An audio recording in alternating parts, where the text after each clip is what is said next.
Lighthouse is still standing on Lake Superior. It was built back in 1867.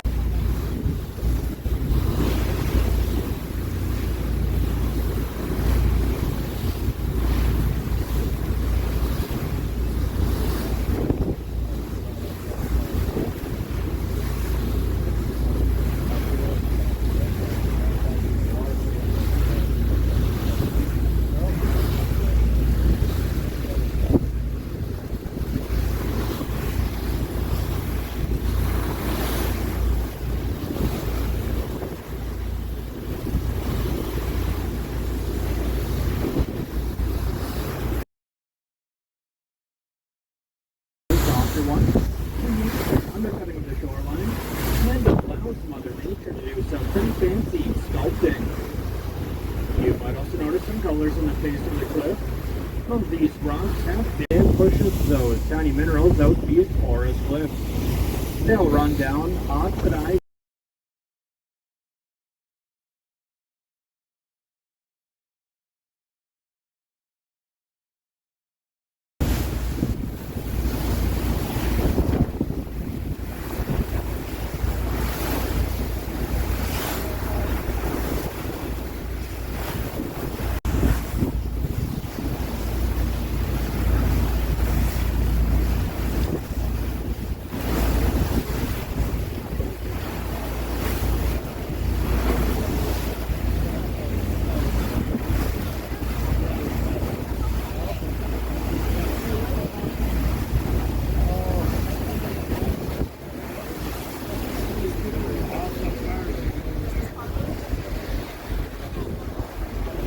first rock formation of the cruise. It's called Miner's Castle. Formation's about 85 feet high. If you look on top of the cliffs, notice where the Park Service has erected a few observation decks. They've also built a nice park up there, filled with barbecue pits, picnic tables, and a facilities building. You get out here, take H58 east out of Munising, follow the road signs for Miner's Castle. Should take about 20 minutes. Well, we were coming through here last fall, and we were lucky enough to witness a wedding being performed on top of the castle. All the passengers, food and odd. Thought it'd be a beautiful place for a wedding. A small trickle of water just left up Bridal Veil Falls. Bridal Veil Falls only runs in the springtime. This is snub out or after a heavy rain. The reason for this is some beavers built dams on top of the creek to feed the flood. Now it pretty much dries up in the summertime. And these next three large coves are called the painted coves. Try to remember your colors. The reds, browns, and oranges are from iron. The blues and greens are from copper. The white is from calcium and black is from manganese. You can see how this first cove is most of them made of iron.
Here are a great example of how that wave action carves out that soft, thin layer of rock you see in the center of these caves. If you look on top of the cliff, what looks to be bushes Now, those are actually old, stunted trees. What happens in the winter is large waves will crash into here and get on top. And by midwinter, there'll be 3 to 4 feet of ice up there. Pretty much stunts their growth.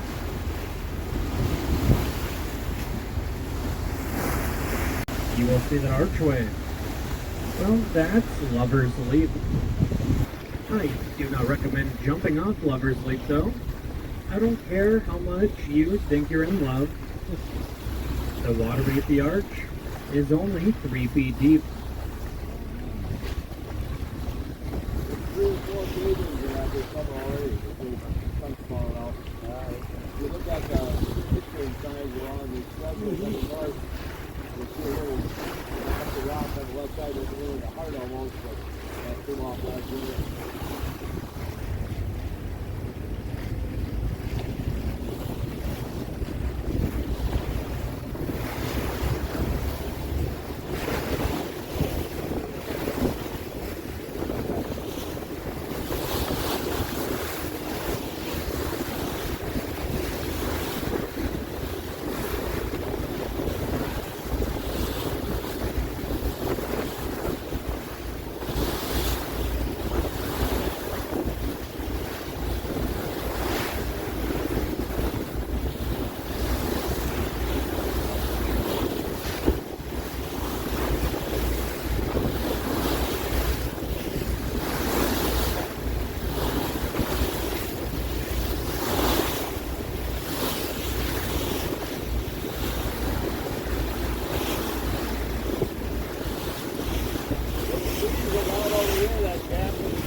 Be a little harder to chop on the water, but if you look very closely in the mouth of Rainbow Cave, I noticed that groundwater seepage falling from the ceiling into the lake, almost like it's raining inside Rainbow Cave.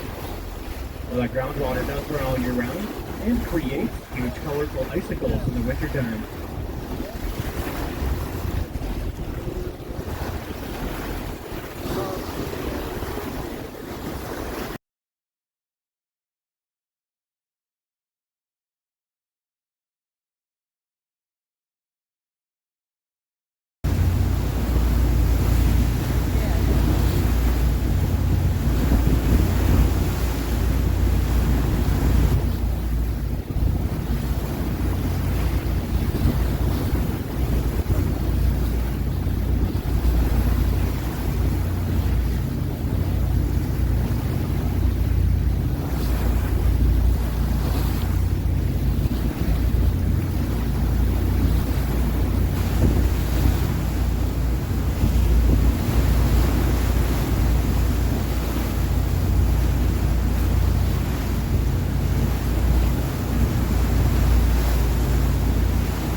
The lake is called Indian Head Rock. You might notice why some of the local Native Americans that once canoed through here were quite frightened of his presence. Gitche Manitou, they called him, the Great Spirit. For the way I see Indian Head, his chin is at water level, large rock outcropping halfway up, that's his nose, an oval-shaped lower left eye, and the trees are his headdress. Kind of looks three-dimensional. See a jawline, cheekbone, even an ear. Well, Indian Head Rock is 180 feet high.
According to government charts, Grand Portal is the highest rock formation along the picture of rocks, towering right around 210 feet high.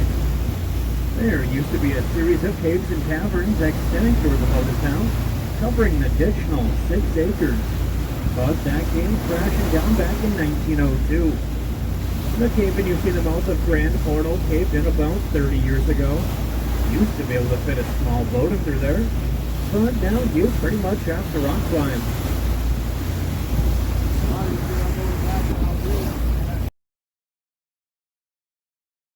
Of this battleship, you will see what we call Battleship Row. Its sterns or back ends of several of the old-time sailing vessels, all lined up on the beach in a row.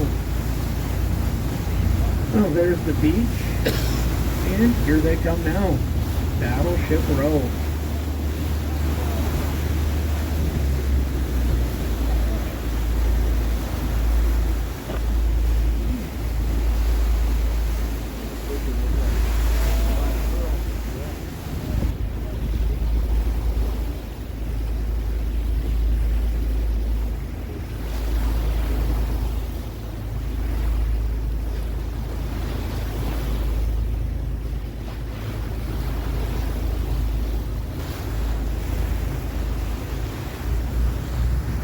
For some people to pick out.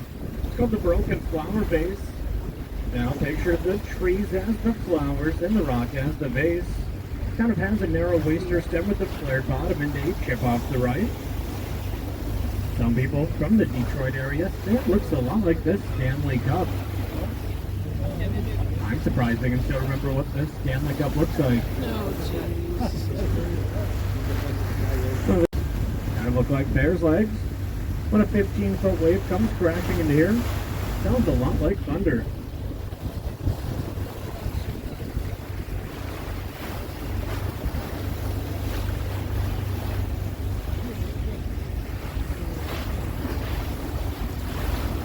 Look up at that point in front of us. Some people call it the 50 Rock Pirate. Looks like a left eye, nose, mustache at water level, tri-quarter hat.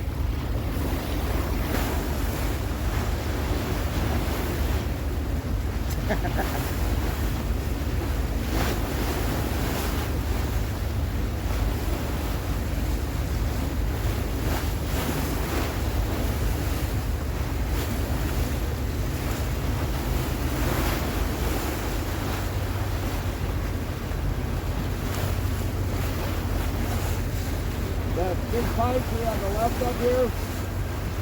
Pulled in here one of my first trips, and they said there were 3 young men standing up there. Said, "Do you jump in?" I said, "I don't believe so." We backed out, they all jumped in. So they do jump in from there. I wasn't sure they want to say anything. Calm it down enough. It's usually when it gets rough, we don't pull in here. But if you guys get a better picture, be careful. It's a little bouncy. You got to get up, move around. There's other ways to do a follow it. So we're watch. It's not here. Be careful though, you move around to get a better picture. Move up towards the front. You just pull all the way in there. So once we're in there, look towards the back too.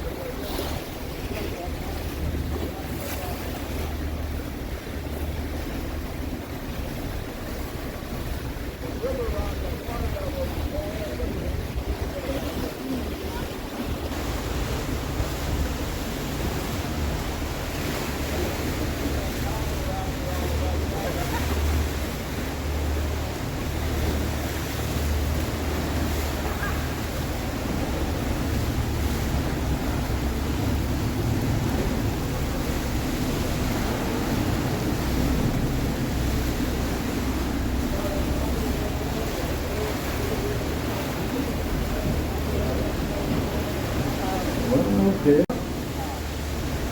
Well, guess what? Neither have we. Well, right now in about 15 feet of water, this boat drags 6.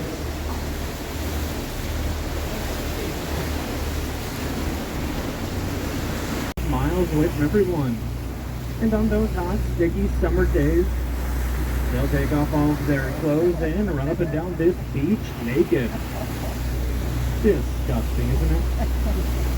About that point, we'll come around the corner with a boat full of people and surprise everyone. Well, you passengers don't seem to mind too much, though. Actually had one gentleman come up and tell me that was the only wildlife he saw his entire vacation. At the end of the beach is the Lower Chapel Falls.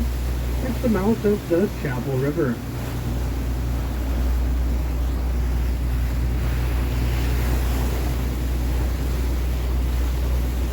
Watch the top of that tree up here, Chapel Rock. I think the tree was. Yeah, it is. That's really rare. That's the state part of the border is on the back. I'll show you the border in a minute. I don't have view on the border. And we've reached our last point of interest. It's called Chapel Rock. Notice that lone white pine tree on top of Chapel Rock. Well, there's not enough soil up there for that tree to survive. The only way it gets its water and nutrients is from its roots that hang over to the mainland. You can see those roots quite easily dangling off the left-hand side. Well, there used to be a stone archway supporting those roots, but that came crashing down over 60 years ago. Yet, the tree lives on. In 2018, they had National Park Series. And if you look towards the top of that tree, you might notice that bald eagle perched up there. We're way ahead of the camera. That's my job. Yeah, in 2018, there were 5 quarters, and Chicken Rocks was one of the 5 parks that was featured. And Chapel Rocks on the back of it. So check your change when you get home. Might have a sample here. I'll pass it back.